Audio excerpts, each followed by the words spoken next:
Star Wars KOTOR, Knights of the Old Republic. Everybody that I know wants the remake, and that remake is happening, but we don't know when. Well, we may know when. We may actually have some news about a big reveal for it. Welcome to the channel, everybody. Jimmy, your Chaos. Thank you for us almost being to 20,000 subscribers on Chaos Gaming.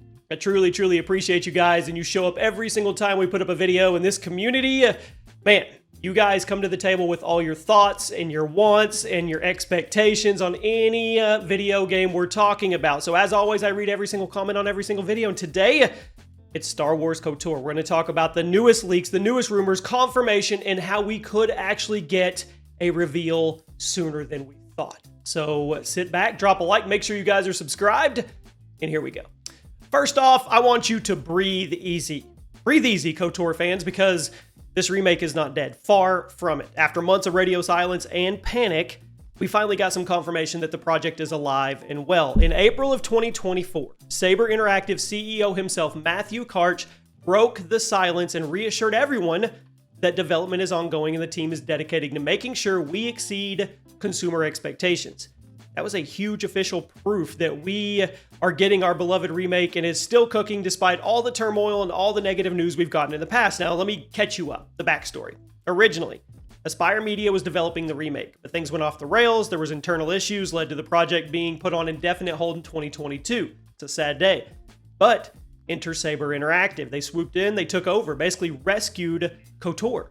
Saber's takeover wasn't just a quiet swap. They actually split off from the Embracer Group, their former parent company, in a big management buyout to go completely independent, and then they took the KOTOR remake with them during the exit. So in late 2024, Saber secured a hefty private investment, reportedly close to $250 million in backing. That's $250 million with a B, to fuel their projects. Now in the official investor press release, Saber explicitly listed Star Wars Knights of the Old Republic, the remake, as one of their upcoming titles. It was alongside a new Jurassic Park game and a Quiet Place game. So in other words, they are putting their money where their mouth is.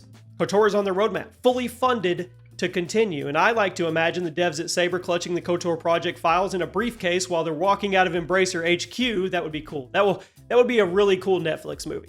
Now, Saber's team has been very, very tight-lipped since then, but we have gotten a few reassuring nods here. In March of 2025 this year, Saber's chief creative officer, Tim Willits, tweeted an update that everything we have talked about is still in development. Without naming KOTOR specifically, but come on, we know it's in there. It's in the everything. Now, essentially, the devs are saying, be patient, we're on it. We'll show you cool stuff when it's ready. And the fact that Saber kept KOTOR on their official project roster through all this corporate drama, that's good for us. Bottom line is the remake lives. It's backed by new owners, new funding, and the team sounds genuinely committed to doing it right.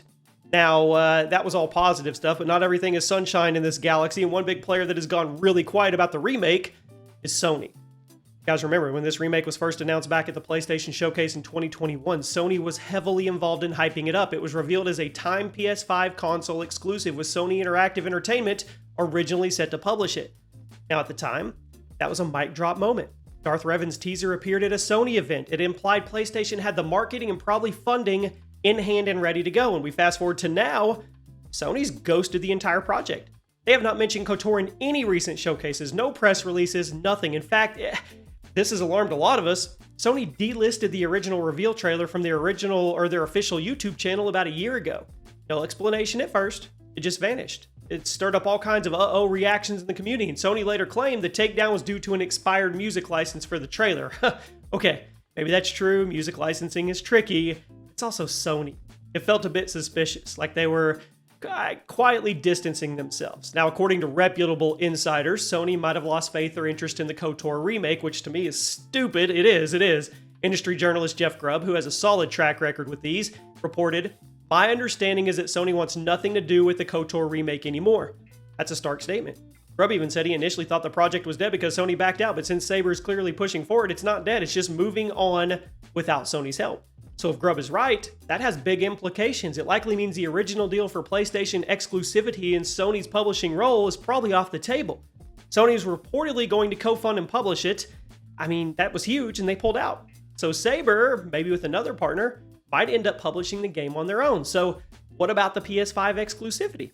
officially, as an announcement, KOTOR Remake was only confirmed for PS5 and PC, no Xbox or anything else mentioned, but unofficially, I'm telling you right now, all bets are off. If Sony isn't footing the bill, there's a good chance the remake might actually launch on multi-platforms instead of being chained to the PS5, which would be great for all gamers and fans of Star Wars alike. I think it's perfect. Everybody can play on day one. Some folks would even speculate that by the time this game is ready to release, it could skip being a purely PS5 title and land on the next-gen PlayStation, the PS6, or at least be a cross-generation release. I know it sounds wild, but think about it.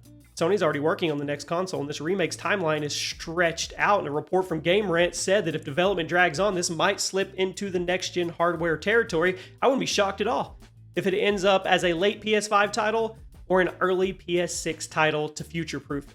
I mean, none of that's confirmed. It's all rumors. What we do know is Sony's silence is deafening. The space industry news site space.com even noted that the developer switch, it's unclear the original exclusivity deal if it will hold, though they suspect it might remain a time PS5 exclusive that eventually hits Xbox. I mean, we'll see. Sony, if they truly did bow out, Saber might have already negotiated a new deal, or they might actually self-publish, which I wouldn't be upset with. Now, let's get into the game, the remake, how it will actually play. I mean, it's been the hottest debate in the community so far. Check out any KOTOR forum or our own comments section on my videos. On one side, you have the purist, I love you guys, who insist the remake should preserve the classic turn-based with pause combat, D&D dice rolls and all, honor the original strategy. The other side, you got a lot of fans, especially newer gamers, who want a modern action RPG. They want that real-time lightsaber swinging, more like a Jedi Fallen Order style game. The divide, it's real. I see valid points on both sides of the fence. I mean, you guys keep letting me know which style you prefer, because the devs, I think they've been paying attention to this debate as well. Now, from everything we've heard, it sounds like Aspire, the first studio we talked about, and now Saber are indeed overhauling the combat system in a major way. Multiple leaks from credible insiders over the last couple of years suggest we won't be getting the old Knights of the Republic battle system verbatim. One early rumor, dating back to 2022, came from YouTuber Mr. Matt Plays, who has leaked reliable Star Wars stuff in the past. He claimed the remake's combat was being reinvented with influences from games like God of War 2018, and I'm okay with that, honestly. I am. A more dynamic combo-driven action combat approach. Huge change, I know, from turn-based rounds of the 2003 original. I mean, the idea mentioned was maybe to find a sweet spot similar to Final Fantasy's remake, maybe blend real-time action with tactical elements. And according to Space.com's resident Star Wars reporter, word on the street, it's long been that the devs rebuilt the entire combat system to land much closer to modern action-oriented RPGs. Much closer rather than the old D&D style system. So for the purist, I'm sorry, it's looking like we may be going modern. Now, before turn-based fans go grab their pitchforks here, we don't know if it's going to go full hack and slash or maybe be some kind of hybrid. There's talk that the team might implement a real-time with pause system, meaning you could fight in real time but still pause to issue party commands or special moves. Kind of like Dragon Age Origins or maybe even the newer Final Fantasy games. It could be a compromise. You get flashy real-time lightsaber action, which I want, and you get a layer of strategy when you want it, like the old school, which I want too. It's just a rumor, but it would make sense as a way to honor the old strategic gameplay, but you've got to modernize the feel some way. You do. I mean, I'm excited for that possibility. Give me satisfying lightsaber combat and give me the option to pause and plan. I'm a happy camper. Give me my cake and let me eat it as well. Give me my KOTOR cake. Now, combat, it's not the only thing being modernized. Rumors are also talking about big upgrades in how the story was presented. One leak, unconfirmed but intriguing, so I want to share it, claims that our player character, Revan, will have a fully voiced protagonist this time around, both male and female. Now, in the original KOTOR, your character was a silent hero. All your dialogue was text only. But modern BioWare-style RPGs, Mass Effect, they give the player a voice. In the remake, it might follow suit. Now, if that's true, it would require a lot of new voice acting and potentially a Mass Effect-style dialogue wheel system for conversations. In fact, there's even talk that they'll adopt a dialogue wheel UI to make choice-making more cinematic and accessible. No more long text list every single time. To me, it's a logical guess. Most AAA RPGs today use voice dialogue and radial choice menus, so KOTOR's remake, I feel like it would be vastly more immersive during the story scenes. And because of this, it's expected that many of the characters will get new voice actors. 20 years have passed, and that scope of voice work, it might expand.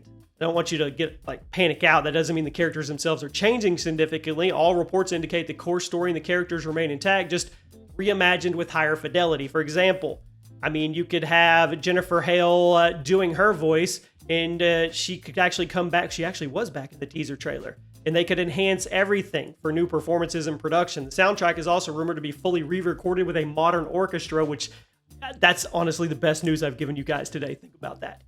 Now, what about new content? There's talk that the remake might actually expand on a certain story element that originally was only hinted at. This is the big twist here.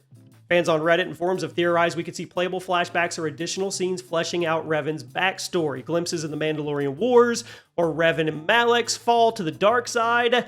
I mean, in the original game, we only heard about that stuff secondhand. That would be a good addition if done right, giving even veteran players, the old school purist, something fresh to experience and deeper context to the lore. Similarly, there's talk about possibly expanding the romance options or at least enriching those storylines. In the original KOTOR, the romance subplots were limited, basically one option depending on your character's gender. The remake could take a page from later BioWare games and include a couple more romance paths or even meaningful romantic dialogues. It's all speculation, it's all wish list, but it would be cool. Now, timeline. Come on, let's address it. When are we getting it? And when will we see something new from it? As of now, no official release window. Common reframe from both insiders and media is that KOTOR Remake is still a long ways off. Tech Radar noted that with no substantive update since the 2021 teaser, the game is likely still a long ways off with nothing close to a release window. So realistically, don't hold your breath for playing KOTOR Remake in the next year or two. Some people predicted 2026. I don't see it. I see it as 2027 or 2028, given the scope and how this is actually going to go down. I would feel more comfortable giving you guys a prediction of 2028. So there you go. Let me know what you think. Are you excited? Do you want it as the old turn-based? Do you want the modernized, the live action, or do you want some form of hybrid? It is coming. We are getting this game. We're going to keep covering it for you guys as we get any new information. I'll see you guys soon.